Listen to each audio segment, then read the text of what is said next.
Now to Imran Khan, who's over in the Jordanian capital, Amman. And Imran, of course, these developments are just coming through to us in the past 45 minutes or so. Talk us through what we know so far about Hamas's response.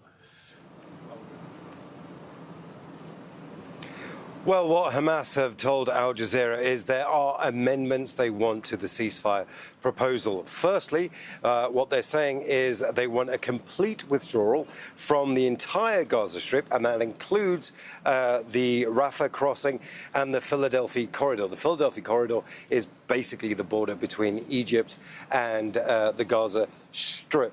Now, that was delivered by Ismail Haniyeh, the Political Bureau Chief of Hamas, all the way to the Prime Minister and Foreign Minister of Qatar and the Egyptian mediators. Hamas have now responded to this. They want to talk, but they have these amendments.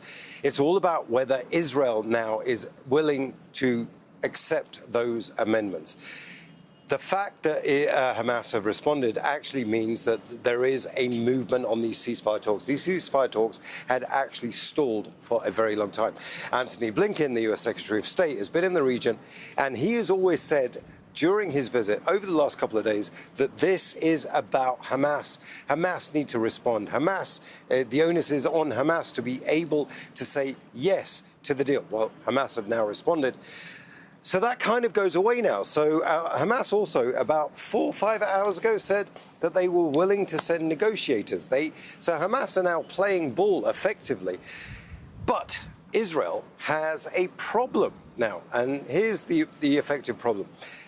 Prime Minister Benjamin Netanyahu has been absolutely clear about the end game of his war on Gaza. He wants to destroy Hamas, both politically and militarily. He hasn't changed that effective plan. But now Hamas have responded. They want to talk. This is going to be very difficult for Israel to actually go, oh, maybe we can't talk about this, because this was an American resolution in the Security Council. So there you go. What we're seeing now is Hamas responding, Israel now having to go back and say, well, how much of that response can we deal with? So it's going to be a very difficult negotiation for the Americans, for the Qataris, and for the Egyptian mediators. But the fact that it's actually happened is incredibly important. And Imran, let's talk about this. Well, it amounts to essentially a pushback from Hamas, the demand for a complete withdrawal, as you mentioned, of Israeli forces from Gaza. How does that sit politically, do you think, with Netanyahu, a demand like that, given the pressure that he's under from the far right?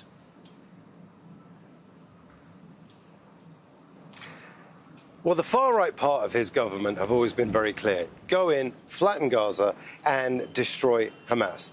That's something the Prime Minister has said publicly. We need to destroy Hamas politically and militarily.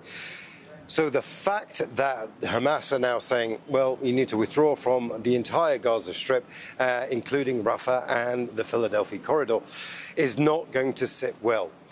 There's a political consideration here.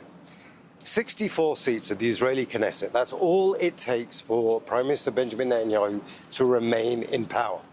As long as he has those 64 seats in the Knesset, he can actually stay in power and resist American pressure, international pressure, because the coalition internally within the government is still holding.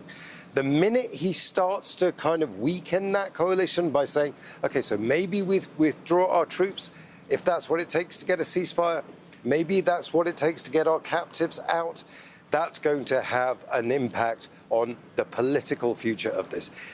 We're in this weird position, Aniv, where domestic politics, domestic desire to stay in power in Israel is actually influencing foreign policy. That's what's going on right now. Netanyahu has the coalition, and the coalition is backing him, but he's under so much international pressure. The Americans have just pushed forward a resolution in the UN Security Council that's legally binding. The Irish, the Spanish, and other countries have recognized Palestine as a state. There's the ICG ruling, there's the ICC ruling. There's all of this international pressure upon him, but he can resist it because he has the domestic votes that he needs to stay in power. That's really the problem that the international community faces, because he's still in power, and this is something that he can resist. But the Americans are very clear. They've been pushing this ceasefire plan for a long time now, and Hamas have responded, and the American response, the American position was always, well, Hamas need to respond. Well, now they've responded. All right, for now, Imran.